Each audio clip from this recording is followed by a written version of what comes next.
Railway station पर दाल चावल बेचने वाली बहू। विवेक एक गरीब किसान था। उसके पास उसके बाप दादाओं की जो थोड़ी सी जमीन थी, उसी पर खेती बाड़ी का काम करके दोनों बाप बेटे अपने परिवार का पेट पालते थे। ये लीजिए विवेक जी, आपका खाना। अरे ज्योति, तुम्हें यहाँ पर खेत में आने की क्या जरूरत थी? मैं घर आ जाता ना। कब आते? बाबा को घर पहुँचे 1 घंटा हो चुका है। आपने बाबा को भी यही बोलकर घर भेजा था ना कि कुछ देर बाद आप भी आ जाओगे, लेकिन आप नहीं आए। हाँ बस वो। अब ज्यादा बातें मत बनाइए। मैं समझती हूँ आपको परिवार की जिम्मेदारियाँ निकलने नहीं देती है। चलिए अब ये सब बातें छोड़िए और खाना खा लीजिए। ज्योति इसी तरह से अपने पति की सेवा करती थी। जब कभी विवेक को खेत पर ज्यादा काम होता था तो वो खुद उसके लिए खाना लेकर आ जाती थी। अच्छा ज्योति, वैसे आज खाने में क्या बना है? विवेक जी, वो आज ना घर में प्याज के सिवा कोई और सब्जी नहीं थी, तो हम सभी ने उसी से खाना खा लिया। कौन सा ऐसा दिन होगा जब मैं अपने परिवार को अच्छा खाना खिला पाऊंगा? बहुत जल्द। ज्योति विवेक की तरफ देखकर मुस्कुराई और फिर वो वापस अपने घर आ गई। विवेक रोज बड़ी ही मेहनत से खेतों में काम कर रहा था। ऐसे ही देखते समय बीत गया और विवेक के खेत में बहुत सारी दाल उगाई। बाबा देखिए, हमारी मेहनत रंग लाई है। हमारे खेत की दाल किस तरह लहरा रही है। सही कहा। अब इससे पहले कि किसी की बुरी नजर लग जाए, तू इसे तोड़कर बाजार में बेचा। नहीं बाबा, बाजार में तो दाल चावल का भाव बहुत गिरा हुआ है। इसे बाजार में ऐसे बेच देने से तो हमें आधे का मुनाफा भी नहीं होगा। अरे बेटा, तो इतनी दाल का हम क्या करेंगे? इतनी दाल को तो घर में भी नहीं रख सकते हैं। अगर खराब हो गई तो हम कहां से इसकी भरपाई करेंगे? लेकिन बाबा, अभी इसे घर ले जाना ही सही रहेगा। हम सोच समझकर कोई कदम उठाएंगे। अभी जल्दी जल्दी से कोई भी फैसला लेना ठीक नहीं होगा। तेरी मर्जी। विवेक और मनोज दोनों ही अपनी दाल को उठाकर घर ले आए। विवेक परेशान था क्योंकि उसकी इतनी मेहनत से उगाई हुई दाल बस ऐसे ही घर में पड़ी हुई थी। माँ, आज तो थोड़ी सी दाल ही बना लेते हैं। ठीक है बहू, मेरी टोकरी में थोड़े से चावल भी पड़े हुए हैं, तो तू आज दाल चावल बना ले। ठीक है। बहुत दिनों के बाद विवेक के घर में कोई अच्छी चीज बन रही थी। आज तो मैं दाल चावल अपनी माँ के बताए हुए तरीके से मिर्ची और जीरे का तड़का लगाकर बनाऊंगी। आज सभी ने खाना खाते हुए अपनी उंगलियां ना चाटी तो मेरा नाम ज्योति नहीं। ज्योति ने बहुत खुशी से अपने ससुराल वालों के लिए दाल चावल बनाए और सभी को खाना दे दिया। चावलों को चख कर सुमन बोली, बहू, कौन सा जादू चलाया है तूने? क्या हुआ माँ? ये दाल चावल तो बहुत ही स्वादिष्ट है। मजा आ गया। सच में बहू, तेरी सास तो सारी जिंदगी प्रैक्टिस करने के बाद भी ऐसे दाल चावल नहीं बना पाती है। सच कह रहा हूँ, मजा ही आ गया। आपको तो बस मेरी बेइज्जती करने की ही पड़ी रहती है। सभी मजाक कर रहे थे, लेकिन विवेक शांत था। क्या हुआ विवेक जी, आप इतने शांत क्यों हो? मैं कुछ सोच रहा हूँ। मैं कैसा रहेगा अगर हम लोग यही दाल चावल बनाकर रेलवे स्टेशन पर बेचने लगे तो? इससे हमारी उगाई हुई दाल भी काम आ जाएगी और हमें मुनाफा भी अच्छा होगा। बहुत ही अच्छा विचार है, मैं इसमें आपका साथ दूंगी। फिर क्या था, सुमन और मनोज ने भी उन्हें ये काम करने की इजाजत दे दी और ज्योति ने सुबह ही विवेक की उगाई दाल और थोड़े चावल से दाल चावल बनाकर तैयार कर दिए और वो उन्हें बेचने के लिए रेलवे स्टेशन पर निकल गए। विवेक जी, कोई भी हमारे दाल चावल खाने नहीं आ रहा है। सभी उस बड़े रेस्टोरेंट में ही जा रहे हैं। वहीं स्टेशन पर एक बहुत ही बड़ा रेस्टोरेंट था। वो वहाँ पहले से था, इसलिए उसके ग्राहक ज्यादा थे। कोई भी उनके छोटे से दाल चावल के स्टॉल को देख ही नहीं रहा था। अगर हमारे दाल चावल नहीं बिके तो इनका क्या होगा? चिंता मत करो, ये बिक जाएंगे। बेचारे विवेक और ज्योति को ग्राहकों के आने की आस लगाए हुए सुबह से शाम हो गई, लेकिन सिर्फ 3 से 4 ग्राहक ही उनकी दुकान पर आए थे। विवेक जी, अब इन दाल चावलों का हम लोग क्या करेंगे?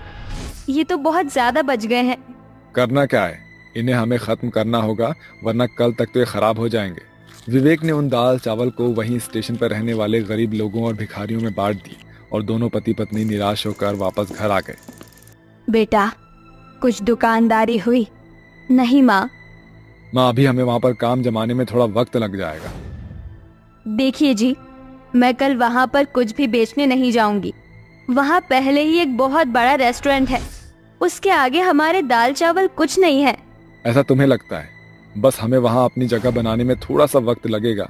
इतनी जल्दी हार मानना भी तो सही नहीं है ना। विवेक की बात सुनकर ज्योति चुप हो जाती है और अगली सुबह फिर वो दोनों दाल चावल बेचने के लिए निकल जाते हैं। ज्योति बस अपने पति की वजह से ही काम कर रही थी और आज की सुबह उनकी थोड़ी ज्यादा दुकानदारी हुई थी। देखा ज्योति, कल के मुकाबले हमारी थोड़ी सी ज्यादा बिक्री हुई है ना। बस तुम थोड़ा सा सब्र रखो, हमें कामयाबी जरूर मिलेगी। ज्योति और विवेक अपनी पूरी मेहनत से दाल चावल बनाकर बेच रहे थे, लेकिन उनकी कुछ खास कमाई नहीं हो रही थी और ऐसे ही चलते चलते लगभग 1 महीना बीत चुका था। आज की सुबह भी बाकी दिनों की तरह ही था। सुबह से बस इक्का दुक्का ही ग्राहक उनके स्टॉल पर आए थे।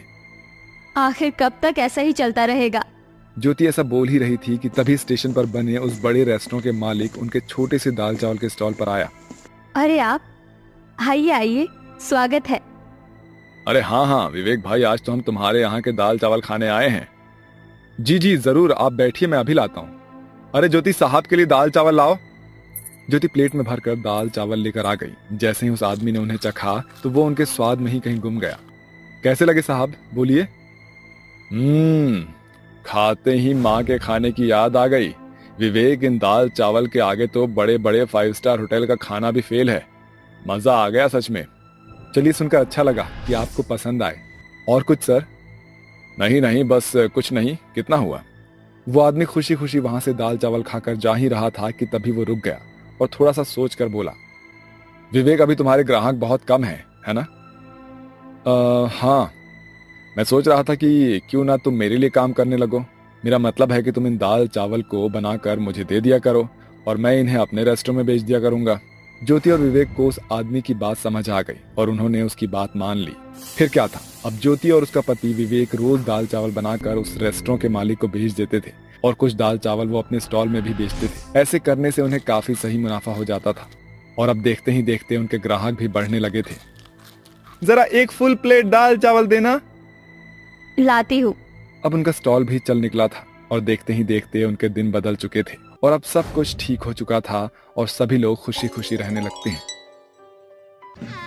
संतोष ने अपने बेटे माहिर की शादी गरीब घर की एकता नाम की लड़की से की थी ताकि वो अपना बस अपनी बहू पर चला सके। एकता बहुत ही कामकाजी लड़की थी जिसे घर के सारे काम करने आते थे, यहाँ तक कि सिलाई कढ़ाई बुनाई भी, और बाल भी इतने बड़े थे कि जमीन तक आते थे। वहीं संतोष थोड़ी खड़ूस किस्म की थी और बेटी डॉली भी नचड़ी से कम नहीं थी।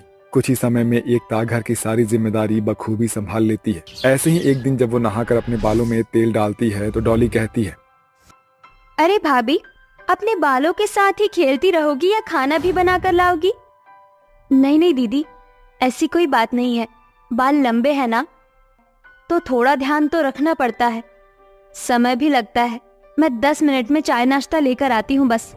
ठीक है, जल्दी कीजिए, भूख बर्दाश्त नहीं हो रही है।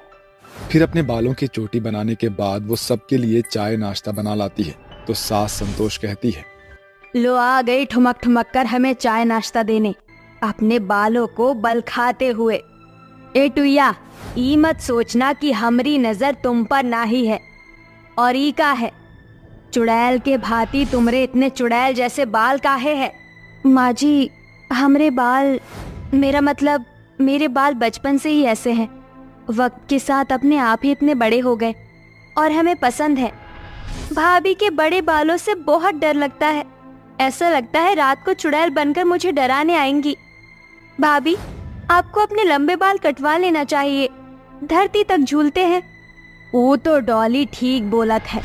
ए टुइया, अपने बाल कटवा ले, अगर तेरे लंबे लंबे बाल हमारे खाने में आए तो हम तो का गंजी कर देबे। नहीं माँ जी, इसकी नौबत नहीं आएगी। हमरे बाल बहुत मजबूत है, हमरे बाल झड़ते नहीं है। अरे माँ, इतने अच्छे बाल तो हैं एकता के, जाने भी दीजिए। अब आया बड़ा टुइया के बाल पसंद करने वाला। फिर सब खाना खाते हैं। ऑफिस से आकर शाम को माहिर एकता के लिए गजरा लेकर आता है और उसके बालों में लगा देता है। अब तुम्हारे पास से इतनी खुशबू आ रही है कि तुमसे दूर भी नहीं रहा जा सकता है। क्या बात है, आज तो आप गजरा लेकर आए हैं। अब तुम्हारे लंबे सुंदर बालों के लिए गजरा भी नहीं ला सकता क्या? नहीं, ऐसी बात भी नहीं है। वक्त बीतता है। फिर एक दिन एकता सबको खुशखबरी देती है कि वो माँ बनने वाली है। इस बात से खड़ूस सास भी खुश हो जाती है, लेकिन जब जब वो और डॉली उसे अपने लंबे बालों के साथ देखते थे तो ना खुश हो जाया करते थे। वहीं गली की औरतें भी एकता के लंबे बालों के बारे में उनसे चर्चा किया करती थी। एरी मोरी मैया, संतोष, तेरी बहू कोई चुड़ैल डायन है क्या, जो इतने लंबे लंबे बाल लेकर घूमती है? मैं तो उसे रोज बालकनी पर देखती हूँ, अपने बालों को बड़े ध्यान से सुखाती है, और अब तो गर्भवती भी है। वही तो, और घर के काम भी फटाफट कर लेती है। देखा है मैंने, बाजार जाती है तो इतनी जल्दी वापस आती है कि पूछो मत, पलक झपकते ही। मुझे तो लगता है कोई जादू टोटका करने वाली है, जो तेरा बेटा माहिर इसके इशारों पर नाचता है। हाँ, मैंने एक दिन देखा था, गजरा खरीद रहा था। मैंने पूछा तो बोला अपनी एकता के लिए ले रहा हूँ। तुम दोनों जो बोल रही हो ना, वो तो मुझे भी लग रहा है। इस लंबे बाल वाली बहू के राज का मुझे पता करना पड़ेगा। कहीं सच में कोई जादू टोने वाली निकली तो मुझे अपने छोरे को उससे बचाना ही होगा। हाँ संतोषी, अगर तुझे ऐसा कुछ लग रहा है ना, तो अपने मोहल्ले के बाहर एक पहाड़ी बाबा है, उनके पास जा, वो जरूर तेरी परेशानी का उपाय बताएंगे। सही बोली तू। ये कहकर वो अपने घर में चली जाती है और देखती है उसकी बहू गुनगुनाते हुए बाल संवार रही होती है। हवा के झोंके आज मौसमों से रूठ गए, गुलों की शोखियाँ जो भंवरे आके रूठ गए। सवार लूं मैं सवार लूं। एरियो सवार लूं की टुइया, अपने बालों से तुझे फुर्सत नहीं है ना? घर के काम कौन करेगा?